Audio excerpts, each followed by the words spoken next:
बिस्मिल्लाहिर्रहमानिर्रहीम। अस्सलाम वालेकुम वरहमतुल्लाहि वबरकातुहू। काबिले एहतराम व्यूअर्स, मेरी दिल से दुआ है कि अल्लाह रब्बुल इज़्ज़त हम सब की उम्र में, इज़्ज़तों में और रिज़्क़ में बेबहा बरकतें रखे। हमारी औलादों को हमारी आँखों की ठंडक बना दे। हमारे मरीज़ों को अल्लाह पाक शफ़ाए कामला अता फ़रमाए। और जो मुसलमान इस दुनिया से रुखसत हो चुके हैं, अल्लाह पाक उन्हें अपनी जवार रहमत में बुलंद मुकाम अता फ़रमाए और रमज़ान की इन बाबरकत घड़ियों को समेटने का हमें भरपूर मौका अता फ़रमाए। आमीन या अरहमुर राहिमीन। आप लोगों के साथ दिन रात जोन सी डिशेस शेयर कर रही हूँ वो सारी ही रमज़ान से रिलेटेड हैं। और आज छोटे समोसे की फरमाइश मेरी बेटी की थी, तो चलें आपके साथ इसकी परफेक्ट मेजरिंग के साथ तमाम मेथड जो मैं डिटेल के साथ चाहूँगी कि आपको समझाऊँ, और इंशाअल्लाह आप बहुत अच्छे बनाएंगे छोटे समोसे। तो यहाँ पर मैंने जो चाय वाला कप है उसे फुल भर के मैदे का लिया है, और यहाँ मैं 2 कप मैदा शामिल करूँगी और इसमें 2 चीज़ें जाएंगी ड्राई, इसके अलावा और 1 जाएगी लिक्विड। तो यहाँ पर मैंने 1 टीस्पून लेवल्ड सॉल्ट और हाफ़ टी स्पून लेवर इसमें रखना है आपने, या तो कैस्टर शुगर रख लीजिए और या फिर आप इसमें ग्लूकोज शामिल कर लें। इसी के साथ मैं इसे दूध से गूँधूँगी। आज पानी का इस्तेमाल नहीं करेंगे। इससे जो इसकी पापड़ी है या जो इसकी परत है या जो इसका जो है डो है वो बहुत ही ज़्यादा, आप जब इसको फ्राई करेंगे तो डिलीशियस आपको इसका टेस्ट आएगा, बहुत अमेजिंग, और बहुत ही आपको लगेगा कि ये मार्केट से लाए हुए समोसे हैं। तो आपने इसको ग्रेजुअली शामिल करना है इस दूध को, और इसके साथ आपने इसकी डो तैयार कर लेनी है। और जो फाइनली अगर आप इसको गूँधते भी हैं तो मैं आपको आज की सजेशन यही दूंगी कि आपने आटा जिस तरीके से हम आम रूटीन में रोटी का आटा गूँधते हैं बिल्कुल आप उसी तरह से गूँधिए। इसमें आपने बिल्कुल नहीं घबराना कि आटा सख्त कितना है नरम कितना है, बस इसमें है कि वो जो हाथ से गिरने वाली कंडीशन होती है वैसा ना हो। तो यहाँ पर ये देखिए कि मैंने 2 चम्मच लिया था मैदा और 2 ही चम्मच घी लिया था, वो मेल्ट करके मैंने इसको मिक्स कर लिया है और एक साइड पे रख लिया है। तो ये जनाब रेस्ट पे आ चुका है आटा, और अब आप इसमें मैदा डस्ट करते जाएं और फिर देखते जाएं कि हम इसको किस तरीके से मुकम्मल करते हैं। तो अगर आप मुझे देख भी रहे हों तो आप लोगों को महसूस होगा कि जिस तरह हम रूटीन में दिन की 2-3 बार की रोटियां बनाते हैं, फुलके उतारते हैं, बिल्कुल उसी अंदाज़ में आप लोग मुझे पेड़े बनाते हुए देख रहे हैं। बस यही है कि पेड़ों को जो हम एक फुलका बनाते हैं उससे थोड़ा कम वज़न पे रख लीजिए। कल जो मैंने रेसिपी दी थी उसमें मैं आपसे जब कचौरियों के ऊपर बात कर रही थी तो वहाँ मैंने 60 ग्राम पे रखा था इसको, तो आज हम इसको 60 टू 80 पे ले जाएंगे। यानी कि हमें तकरीबन 70-80 ग्राम का एक नॉर्मल सा जो पेड़ा था उससे थोड़ा हल्का रख के तो इस तरह के सारे पेड़े तैयार कर लेने हैं जिस तरह हम खुश्क रोटी के बनाते हैं। पराठे में तो डिफरेंस ये है कि हमने बल देने होते हैं, तो मैं थोड़ा हैवी पराठा बनाती हूँ, ज़्यादा आटा लेती हूँ ताकि उसके बल भी आ सकें।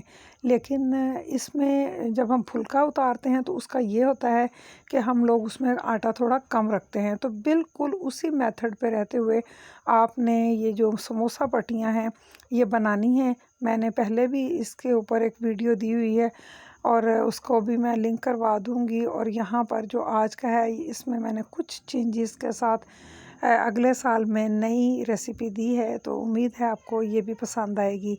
तो यहाँ पर हम लोगों ने ये बना लिए हैं पेड़े, और इसके साथ ही हम इनको रेस्ट पे नहीं रखेंगे। जो ही हम लोग लास्ट पेड़ा कंप्लीट करेंगे तो जो पहला पेड़ा है उसको हम बेलेंगे और फिर बाकियों को खुद ही थोड़ा थोड़ा रेस्ट आता चला जाएगा, क्योंकि मैंने आटा बहुत सख्त नहीं गूंदा। रेस्ट के लिए ज़रूरी होता है कि आटा थोड़ा सख्त गूंदा हो, तो जब मैंने आटा ही थोड़ा नॉर्मल गूंदा है तो इसलिए इसको बहुत ज़्यादा रेस्ट की ज़रूरत नहीं है। तो जिस तरह आम रूटीन में हम लोग यहाँ से उठाते हैं और फिर फुल्का तवे पर डाल देते हैं, उस लेवल तक आप ले आइए।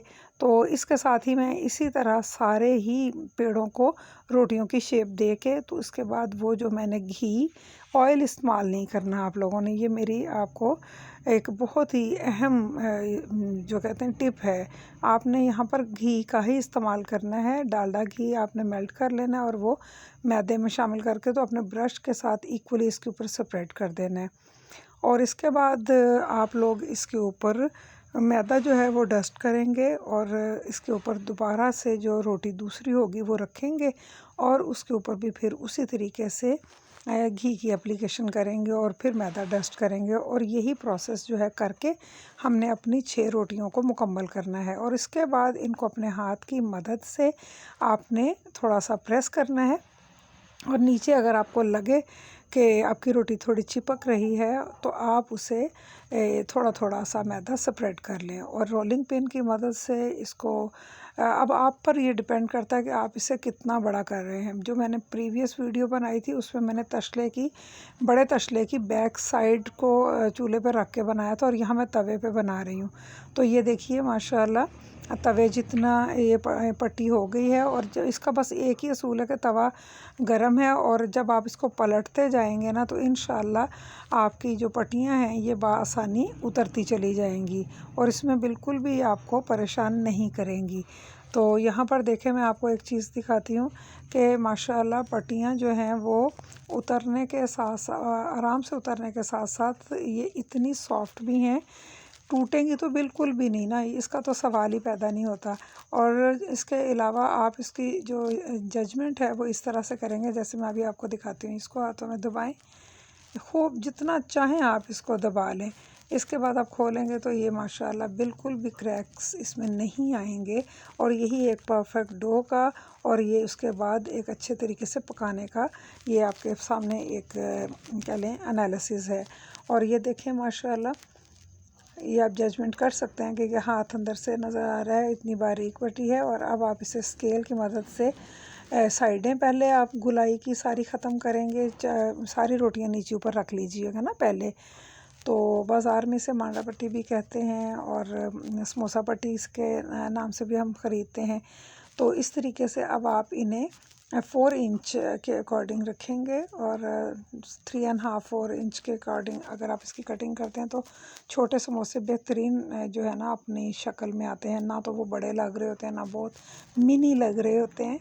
तो उम्मीद है कि आप लोगों को आज की वीडियो समझ भी आ रही होगी और पसंद भी आएगी। अगर आपको वीडियो अच्छी लगे तो आपने लाइक का बटन दबाना है और कमेंट्स भी आप इस पे दे सकते हैं और अपने फैमिली फ्रेंड्स में अगर इसे आप शेयर करना चाहें तो शेयर भी कर सकते हैं। तो ये देखें, इसे अब आप किसी लिफाफे में डाल के रख लें। अगर 2 कप से बनाई है तो आप ज़्यादा बना लें। मुझे तो आज के दिन के लिए ही बनानी थी और मैंने इसे आज की जो अफ्तारी है उसके लिए ही बनाया है। और इसके साथ जो ये देखें माशाल्लाह, इसकी मैं आपको कंडीशन दिखाती हूँ।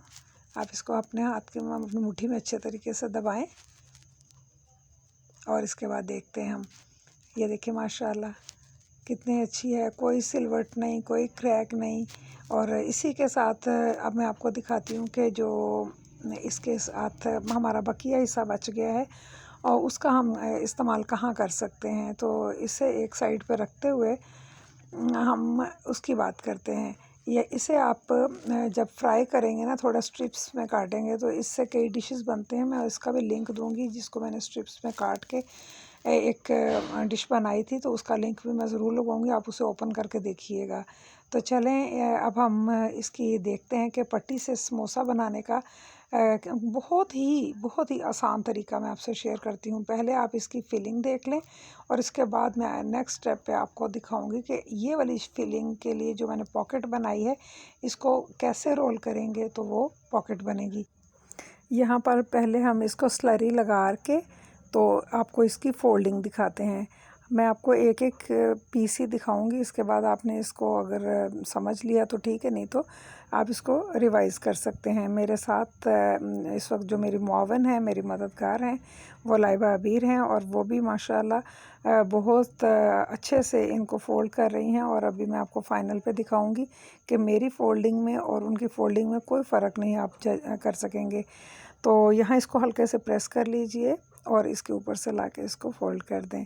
तो यूँ हमारा बेहतरीन समोसा जो है ये तैयार है। ये आप बना के फ्रीज़र में इसको आप बॉक्सेस में रख सकते हैं, ज़िप बैग में रख सकते हैं, और जब आपको ज़रूरत हो आप उसे बना सकते हैं। इसे अपने अंदर की तरफ फ़ोल्ड किया और जो हमारी पट्टी का ये किनारा है इसके बराबर लाके इसकी नोक के ऊपर आपने थोड़ा सा फिंगर से प्रेस करना है, और इसके बाद इसको आपने हल्का सा स्लरी लगा के अंदर थोड़ा सा जहाँ ये जॉइंट आ रहा है इसको हल्का सा उठाइए और इसके अंदर भी अप्लाई कर दें। तो इसके साथ ही जब आप इसे रखेंगे तो बहुत अच्छे से ये फिक्स हो जाएगा, और फिर आप जब पकड़ेंगे तो इसके अंदर फिलिंग करेगा तो यहाँ से ये नहीं खुलेगा।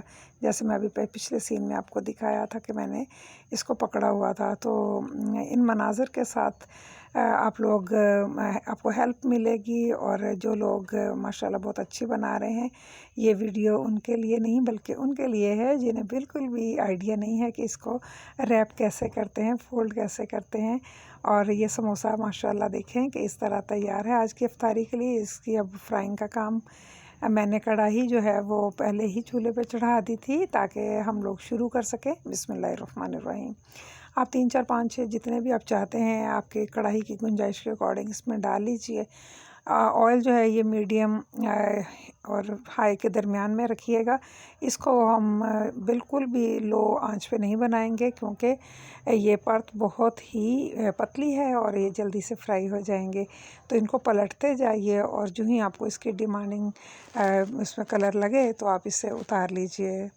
तो इसके साथ ही मैं यहाँ पर दुआ करती हूँ कि अल्लाह ताला आप लोगों को, जो भी यहाँ पर मुझे देख रहे होते हैं, सपोर्ट कर रहे होते हैं, मैसेजेस कर रहे होते हैं, उन सब को अल्लाह ताला खुश खुर्रम रखे और उन सब के तमाम ड्रीम्स पूरे करे। जो मेरे स्टूडेंट्स मुझे देख रहे होते हैं, अल्लाह ताला उन सब के जो एग्ज़ाम्स इस टाइम फ़ाइनल के चल रहे हैं बोर्ड के, अल्लाह उन्हें उसमें सुपर डुपर कामयाबी अता फ़रमाए। परेशान नहीं होना, मेहनत करनी है और इंशाल्लाह मेहनत का सिला अल्लाह ताला ज़रूर देते हैं। और इसी के साथ जो मेरे बहुत ही सीनियर मोस्ट टीचर्स यहाँ पर देख रहे होते हैं, अल्लाह ताला उन लोगों की भी तमाम ड्रीम्स को फुलफ़िल करे। और आप लोगों की सपोर्ट का, आप लोगों के प्यार का बहुत बहुत शुक्रिया। इसी के साथ यहाँ पर मैं आपको दिखा रही हूँ कि इससे अब हम लोग इंजॉय कर रहे हैं। आप लोग इसे ज़रूर बनाइएगा और अपने कमेंट्स भी दीजिएगा। तो इस दुआ के साथ कि अल्लाह मेरे वतन के ख़ित्ते ख़ित्ते को अपनी अमान में रखे, और रिस्क विद स्मेरा बट के चैनल की आवाज़ जहाँ जहाँ तक सुनाई दे रही है, अल्लाह ताला आप सबको खुश व खुर्रम रखे। इजाज़त दीजिए, अल्लाह निगहबान।